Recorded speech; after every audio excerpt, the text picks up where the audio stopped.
আগামী রবি বা সোমবার মোবাইল ইন্টারনেট সেবা চালু করে দেওয়া হবে বলে জানিয়েছেন ডাক, টেলিযোগাযোগ ও তথ্য প্রযুক্তি প্রতিমন্ত্রী জুনায়েদ আহমেদ পলক। বুধবার বিকেল 4টায় আগারগাঁওয়ের বিআরটিসি ভবনের প্রধান সম্মেলন কক্ষে তিনি এসব কথা জানান।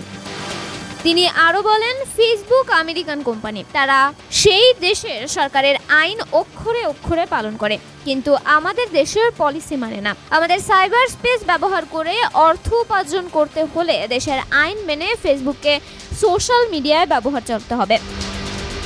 তারা নিজেদের ব্যবসায়িক কথা চিন্তা করে, কিন্তু বাংলাদেশের জনগণের কথা চিন্তা করে না।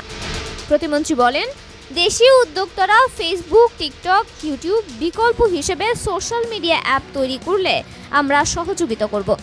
সহিংসতার বিষয়ে ফেসবুক, ইউটিউব ও টিকটকে চিঠি দেওয়া হবে। তাদের নির্দিষ্ট সময়ের মধ্যে উপস্থিত হয়ে ব্যাখ্যা দিতে হবে। ইন্টারনেট সেবা সম্পর্কিত সার্বিক বিষয়াবলী নিয়ে প্রতিমন্ত্রী বলেন, আজকে রাত থেকে ব্রডব্যান্ড কানেক্টিভিটি বাড়ানো হবে। সারা দেশের বাসা বাড়িতে আজকে রাত থেকে পরীক্ষামূলকভাবে সারা দেশে ব্রডব্যান্ড চালু হবে, যা আগামীকাল পর্যন্ত আমরা পর্যবেক্ষণ করব। তন্নি শিকদার, দৈনিক সকালের দুনিয়া।